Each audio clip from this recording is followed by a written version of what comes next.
brooding over downtown Toronto squats the old Don Jail.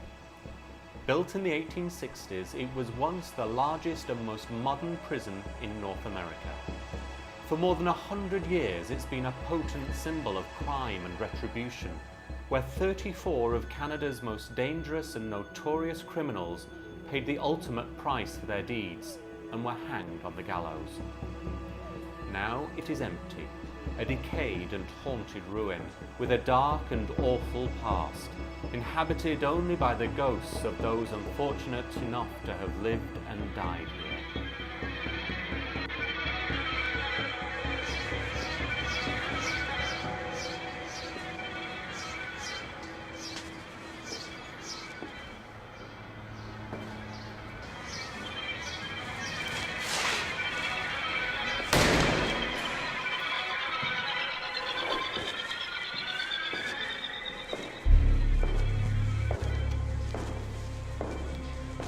This is one of the most exciting places in the city.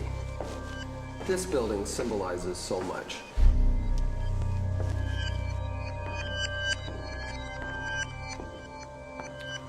This is one part of the jail that is particularly awe-inspiring. Its simple scale, I think, would have inspired everybody, including the prisoners. There are a number of architectural features about the building which were intended to awe the prisoner coming into the building and, in fact, to intimidate them. As you enter through the front of the building, you see Father Time here. The message to you is, you're under power here.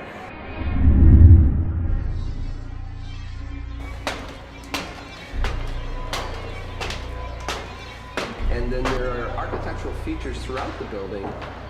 For example, the iron griffins that really are simply wonderful architectural features. And I can imagine being a criminal in this place, being incarcerated, a prisoner, and looking at those griffins every day and thinking to myself, I'm surrounded by these mythical creatures who are guarding me.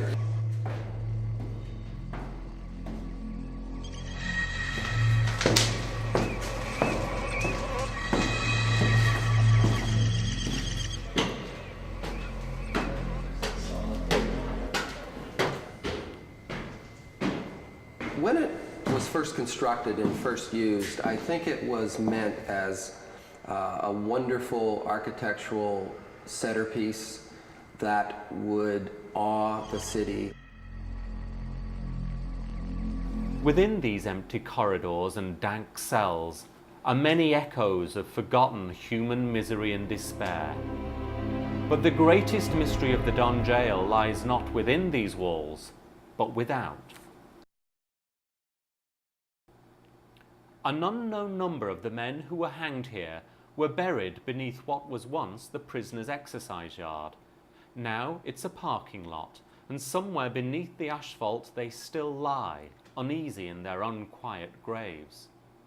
The old jail's about to be given new life, redeveloped as offices for the Bridgepoint Health Hospital next door.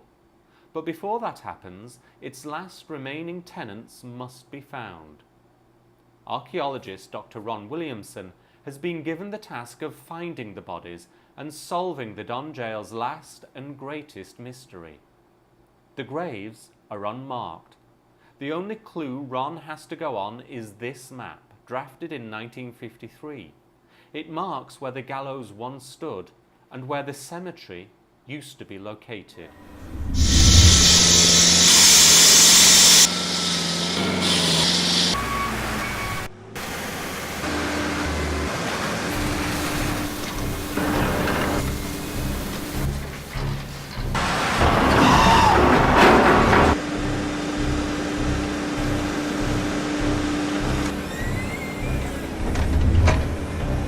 Having determined that this is a likely cemetery area, we have to conduct what's called a Stage 2 archaeological assessment. That involves strategically placing trenches throughout this area to see if we can intersect where those burials might be. At the moment, we have absolutely no idea where it is, so we have to be kind of systematic about laying down these trenches so that we can intersect a piece of the grave shaft. If we can do that, then we can reveal the entire grave shaft and see whether somebody's home.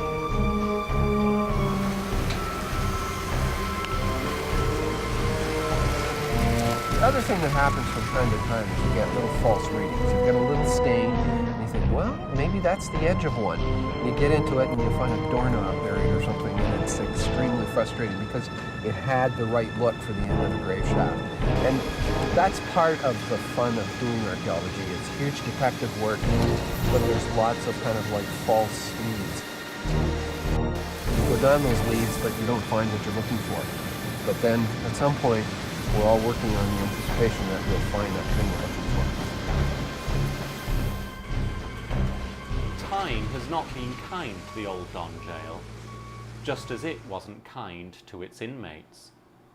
Overcrowding, disease and violence made this a place of dread. It was a hellhole that could break the most hardened of criminals, a dungeon of misery where hope turned to despair.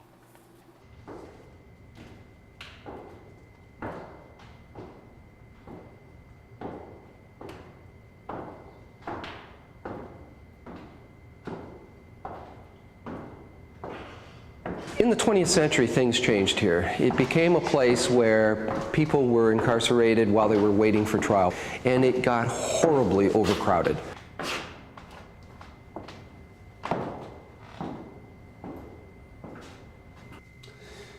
I'm in one of the cells right now. It's about 6 feet long, 3 feet across, and I'm not naturally claustrophobic, but I've got to tell you, this is just a horrible feeling in here. I simply can't imagine being stuck in here among this dirt and filth for some length of time. And when I think about the absolutely horrible stories of the 1970s and earlier, when there were actually 3 people sharing one of these cells, I just shudder. It's unbelievable that people could survive that kind of punishment. You can imagine the smells, frankly, the possibility of the transmission of disease. If one person has it, the next 2 guys are going to get it as well. It's just not possible to keep a place like this clean enough to be properly free of disease. This would have been horrible and completely at odds with the original intent of the prison. This place has a certain spirit about it.